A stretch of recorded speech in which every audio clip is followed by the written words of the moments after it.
जाते जाते एक चोर दोबारा एक कोने में छुप गया और नाई की बीवी ने इस मर्तबा भी उसे छुपते देख लिया। नाई ने फिर परेशान होकर पूछा, तुमने सोना कहाँ छुपाया है? गद्दे के नीचे तो नहीं छुपा लिया?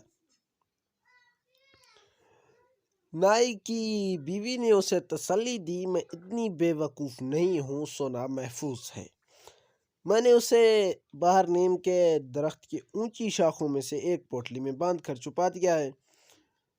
चोर ये सुनकर बहुत खुश हुआ। रात को जब सब सो गए तो वो अपनी कमीगाह से निकला और उसने अपने साथियों को बताया।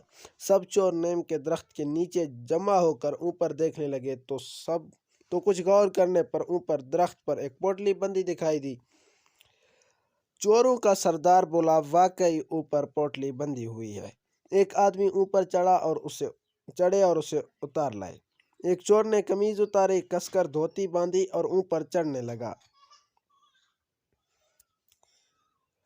अब हुआ ये था कि नीम के दरख्त पर शायद की मक्खियों ने एक छत्ता बना रखा था। जब चोर छत्ते के करीब पहुंचा तो और उसने हाथ आगे बढ़ाया तो शायद की एक मक्खी ने जोर से उसकी रान पर डांग मार दी। चोर ने तकलीफ से परेशान होकर बेसाख्ता अपनी रान पर हाथ मारा। चोर कहीं के, तुम पोटली नीचे उतारने की बजाय उसमें से सोना निकालकर अपनी जेब में भर रहे हो। नीचे खड़े चोर चिल्लाए। अंधेरे की वजह से बाकी सब चोरों को यही लगा था।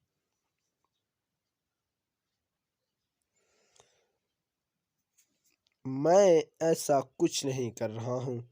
दरख्त पर कुछ है जो मुझे चुभ रहा है, दरख्त पर चढ़े चोर ने कहा। इसी वक्त एक दूसरे मक्खी ने उसके सीने पर डांग मारी। चोर ने सीने पर हाथ मारकर उसे अलग करना चाहा। नीचे खड़े होकर चोर ने चलाया, हमने देख लिया, तुम सोना छुपा रहे हो। उन्होंने एक दूसरा चोर ऊपर भेजा, मगर अब शायद की मक्खियाँ मुश्तइल हो चुकी थी। उन्होंने उस चोर के जिस्म पर काटना शुरू किया तो वो बेख्तियार अपने जिस्म पर जगह जगह हाथ मारने लगा। बाकी चोरों को भी बहुत गुस्सा चढ़ा कि वो दूसरा चोर भी बेईमान निकला और सोना छुपा रहा है।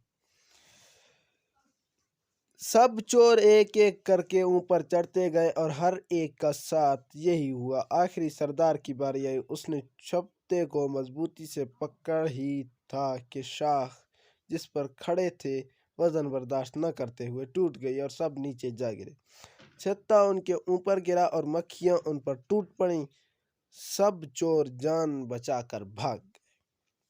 इसके बाद कई दिन सुकून रहा, लेकिन चोर इस काबिल न थे कि चल फिर सकते। नाई और उसकी बीवी सोचने लगे कि शायद अब चोर उन्हें दोबारा तंग नहीं करेंगे, लेकिन वो गलत थे। एक रात जब वो कमरे की खिड़की खोलकर सोए हुए थे तो नाई की बीवी की आंख सरगोशियों की आवाज़ से खुल गई। चोरों की आवाज़ पहचान कर उसके होश उड़ गए और उसने सोचा कि अब बचना मुश्किल है, लेकिन उसने हिम्मत ना हारी और नाई का उस तरह पकड़कर खिड़की के साथ चिपकर खड़ी हो गई।